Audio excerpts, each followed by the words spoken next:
Hello and welcome to this video lecture on communities. In this lesson, we'll talk about communities in general, as well as brand communities and what they have in common and what differences they might have as well. Here's a little chart that might help illustrate some of the differences between the different kinds of communities that you might experience. In one dimension, we're looking at the dimension of size, and that is how large is the group of people that are organized into a community. And in the horizontal dimension, we're looking at devotion to that community. Now, these are just approximations, like the footnote says. The shapes and sizes might vary, and they're not necessarily going to be square or a particular color. But just for illustration purposes, let's take a look at each of these different types of community, and that is a clique, a cult, a network, and a nation.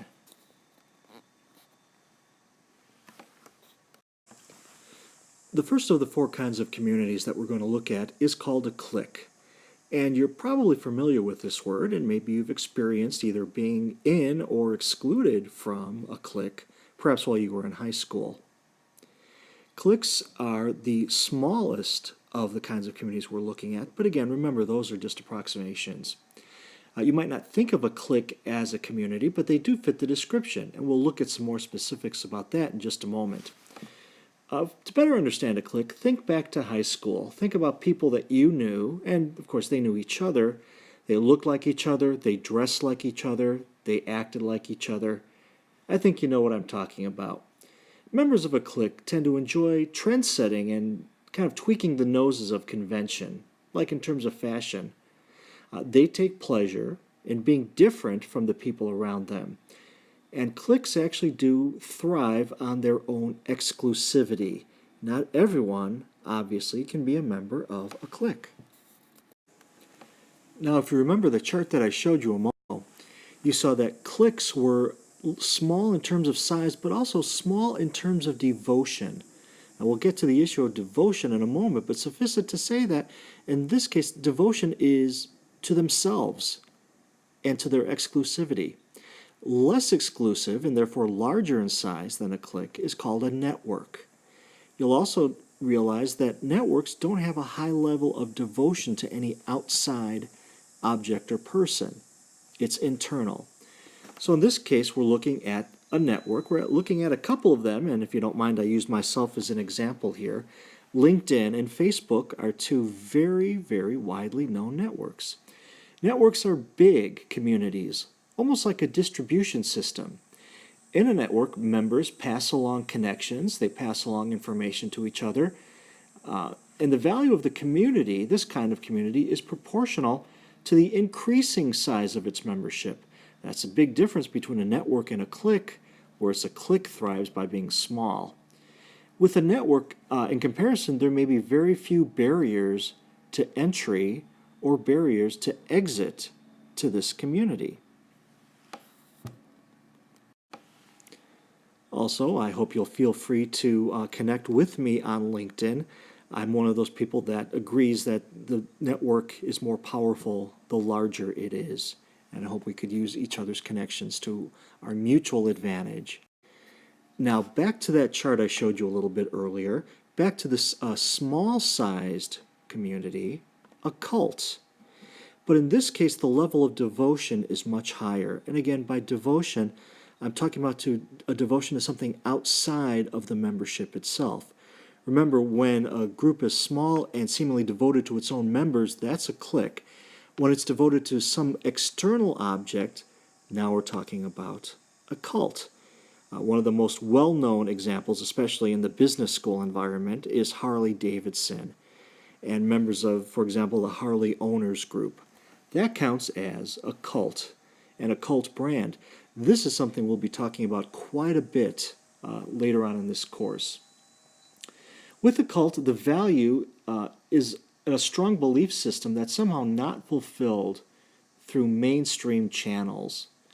Cults are often drawn to and devoted to charismatic leaders or an attitude object that has had charisma projected onto it that codifies a belief system into rituals based around the object of affection that people love and love to follow. So a cult may not be huge, but the level of devotion is extraordinary.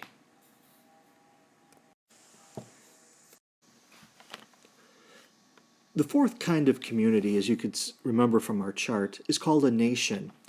A nation is among the largest in size, like a network, and also the highest in devotion, like a cult. A nation is big and it is strong.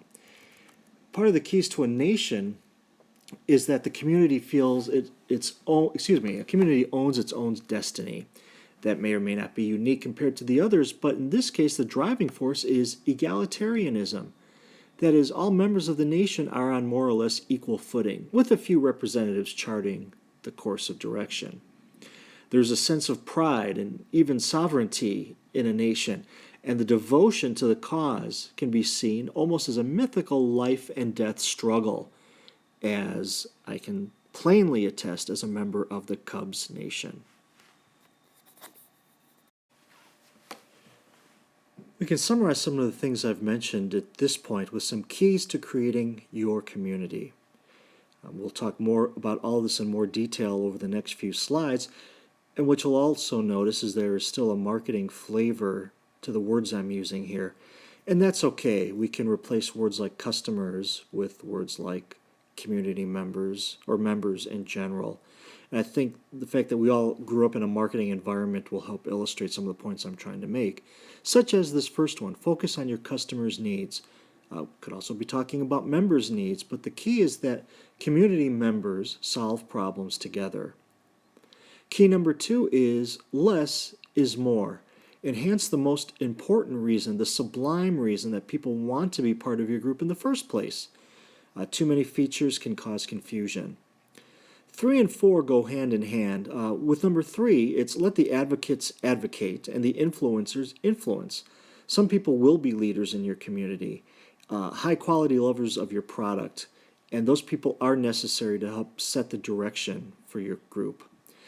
But along those lines, number 4, foster the many-to-many relationships. Not everybody is going to be a leader, but they still need to interact. And so you do want to build a community of fans and friends, not just observers. So now let's talk more about building your community.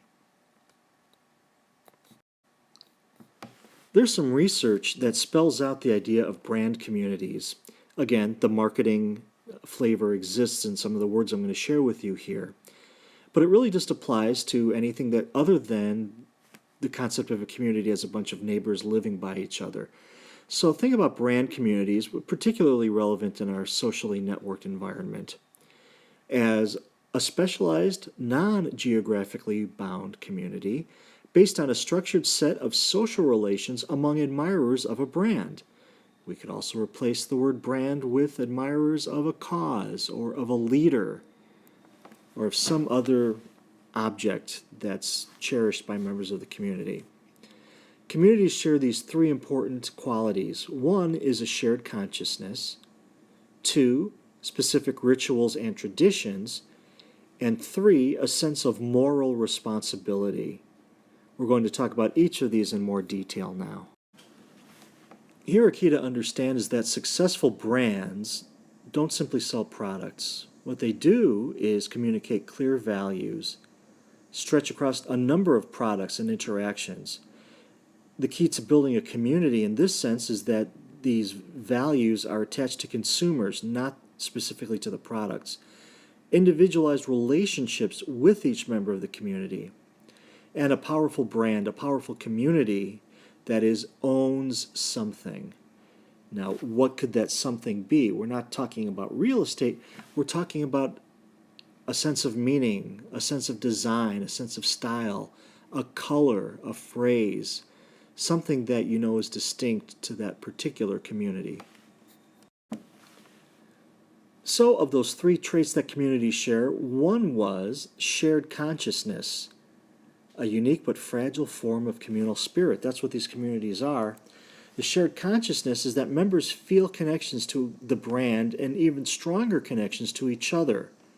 A couple of examples from the world of marketing that you might be familiar with. Apple's slogan, "For the rest of us," Volkswagen, "Drivers wanted," or Jeep's own, "It's a Jeep thing, you wouldn't understand," excluding other people. We'll learn more about this as we continue our reading throughout the semester. Another form of communal spirit, as demonstrated by brand communities, are rituals and traditions. And that is the meaning of the community. There's a shorthand for it. There's a way that people can let each other know that they're a member of the community and that they recognize somebody else's membership as well. One well-known example by many of us is hand gestures. If you happen to see a couple owners of sports cars driving past each other, they might signal each other, they might flash their headlights at each other. How do you know if you're a member of the Chicago Bears community? If you know what it's like to say "da Bears" instead of "the Chicago Bears." That's another way to express your membership, a ritual that community members share. And then the third attribute of brand communities, and one that I find very fascinating, is the sense of moral responsibility. And that is, every member of a community has a responsibility to his or her fellow members. That includes recruiting new members, bringing them on board, teaching them the ropes, teaching them what it means to be part of the community, and then helping other members of your community out when they're in trouble. And as you can read in the corner of this example, many brand communities are brands that have been rejected, not just by other customers, but even by the manufacturer of that brand itself, like the Apple Newton, one of the original personal digital assistants, which is what we used to call smartphones before they had phones attached to them. Something important to keep in mind as a member of a community and a leader of a community is that there will be people who aren't always happy. Some people may complain. But remember that the members of your community, when they're complaining, that's because they want to make things better and they want to tell you what they think.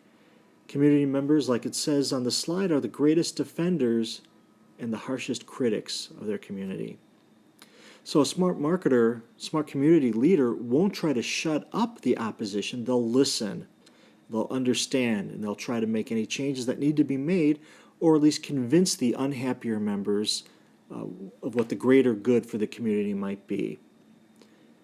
Another important thing to understand is that it's hard to force a community into existence. Instead, you should be aware of a community that exists already, even though that membership might not be articulated. On the next slide, in just a moment, I'm going to introduce you to Seth Godin and ask you to listen and watch his TED Talk video. So I'll talk about that more in a moment. But he gets to some of these points here that are important to understand, is that people are talking about what's interesting to them. If that community can be formed, then form it. Then let yourself be known. Then let your opinions be known. But as a leader of a community, it's also important to take a hands-off approach. Provide resources, provide meaning, provide structure, but don't force the issue. Now here's that virtual guest speaker that I told you about a moment ago. His name is Seth Godin. And as you can see, he's a book author, he's a prolific blogger, a thought leader in the world of marketing, but not just marketing, in the world of community building and leadership. What I'd like you to do next is go to TED.com. And if you just enter these two search terms, Seth and tribe, I'm sure one of the top results you get, if not the top result, will be the TED Talk I'm referring to. It's about 17 minutes long, but it goes fast and it's absolutely worth your time. So go now and watch Seth speak about the tribes we lead. Think about how that applies to what we've read so far and how it will apply to what we read from here on out. Bring those ideas to class and we'll share and we'll talk about them.